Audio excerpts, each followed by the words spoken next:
ওই তো একটা কথা কইতাম মনে নাই, সামনে ফানির সিজন, নৌকা লইয়া ফোলা ফানতে যাইবা আর মাজারের নামে অশ্লীলতা ছড়াইবা।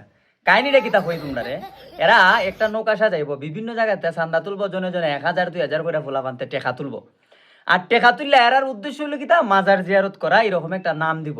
ব্যানারের মাঝে লেখা থাকবো মাজার জিয়ারত। আর মাজার জিয়ারতের নামে এরা টেকা টুকা তুললা নৌকা সাজাইয়া শিল্পী এক দাওয়াত দিব, ইলার সাইজ হইজ বালা। আর এই শিল্পীর গলা কিন্তু বালা না, সাইজ বালা। তো কিতা করবো, 2-3 লাখ বিট টেন শিল্পী দাওয়াত দিব। ও আসুদার ঘরের আসুদা হল, গাইরার ঘরের গাইরা হল। তোরা আল্লাহর অলির মাজার জিয়ারত যাইতে তোরা বেনারও নাম হতিছত মাজার জিয়ারত, কিন্তু তোরা শিল্পী দাওয়াত দিলে বিট টাইন। আর এই বিট টাইনটের গলাও নাই বালা। তোলা আমার অবশ্য বালা হইলে উইতারে, কিন্তু গলা তো আমি এগুলারও বালা দিই না। তোরা দাওয়াত দিলে বালা কথা, ঠিক আছে। তোরা এই গানের আয়োজন করলে ঠিক আছে, উপরে হয় গান, নিচে হয় খাম। আমার তার ওই রকম তত্ত্ব আইছে যে ফুলাবান্তে উপরে গান গাইলার সিরিয়াল শেষ হইলারে নিচে নিন, আর নিচে বলে কাপড় চোপড় সাইডে বান দিয়া। এরপরে এই শিল্পীর এরা খাওয়া দাওয়া করায় না, এরা ওই খাওয়ায়। এরা বালা জানেই তা অত আমি কইতে হইতে পারতাম না। গত কয়েকদিন আগে শাহ আলীর মাজারও মানুষ কেড়ে বাংছে, গাঞ্জেটারে টুঞ্জুটারে দৌড়াইছে। সাদিয়া আফরিন নামে এক শিল্পী এমন লারালারি দিছে গো মায় আল্লাহ, ইলার যে তো লারালারি আঙ্গাও যায়। আমরা 2 মিনিট ধরলে আফানি জুড়ে ইলার শরীরে তো তালারায়। ইসা দিয়া আফরিন নামে ইলা বলে রক স্টার শিল্পী, কিন্তু ইলা দেখা যায় বাউল গান গায়। আর বাউল গান গায়। অবশ্য আমি আরেকটা কথা কই, যত শিল্পী আছে বেশিরভাগই কিন্তু আমরা সিলেটের।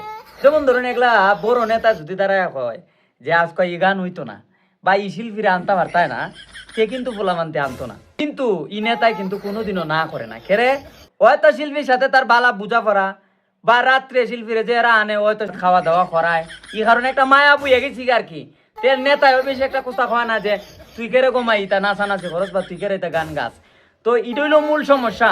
তোরা নৌকাইদা যাইবে, বিপদ ফললে আল্লাহরে ডাকবে, আল্লাহ আর জীবনে কুস্তা করতাম না। এরপর ওই শিল্পী রকমে নাচো নাচো।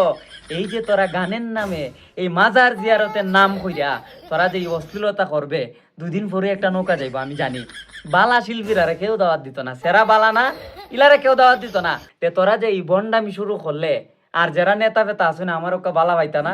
আর এই সমস্ত ওই কিন্তু ওই বড় বড় নেতা বা বড় বড় মানুষের ইন্ধনে ওই তো ইন্ধন যেহেতু দেও তোমরা, আমরার কিতা আমরার যুব সমাজ তোমরা নষ্ট করবাই। আমরার ফুলা বানতে 2 দিন পরে পাত লেগে মরে, আমরার ফুলা বানতে 2 দিন পরে বেডি লেগে মরে, জায়গা কেড়ে মরে। এই অশ্লীলতার থেকে বড় হইতাছে। তো এটা তো করবো না, তো কিতা করবো হোসেন? তে মাজারের নামে যারা নৌকা লইয়া যাইবাই, যারা ওই নৌকা লইয়া যাইবাই, আমার কথা হয়েছে এই ফুরিরে যে অত টাকা পয়সা দেও, নিজের বউরে দিয়ে একটা টাকা দিতে চাও না। ফুরিরে যে অত টাকা দেবো, অত টাকা তোমরা কিছু মায়া করতে কাপড়াই। এই বাউল নামের ফাউল শিল্পীদেরকে তোমরা দাওয়াত দেও, আর টাকা যেমন মন চাই দেও রে বেড়াইন। তোমরা এমনি সারাদিন খাম, কিছু কিছু ফুলাই নো মন পাগল চিন্তা করো। এ সারাদিন রাজ কামলা দিব, সারাদিন রাজ কামলা দিয়ে 1,000 টাকা রুজু করবো, কইরা ওই নৌকাত যাইবো, গিয়া 1,000 টাকা শিল্পীটারে দিলাইবো। ওয়ালা আসুদার করে আসুদা, তোর কি একটু ব্রেন নাই? আমি যে সারাটা দিন কামলা দিলাম, এই নর্তকির তলে আমি 1,000 টাকা দিলাইলাম।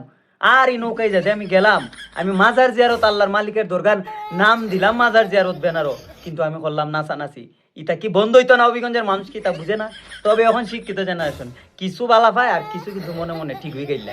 তো আমার কত হয়েছে এইটুই, বাউল নামের ফাউলদেরকে যে অশ্লীলতা তোমরা চড়াইতাছ, এটার থেকে তোমরা বাচ্চা দেখো।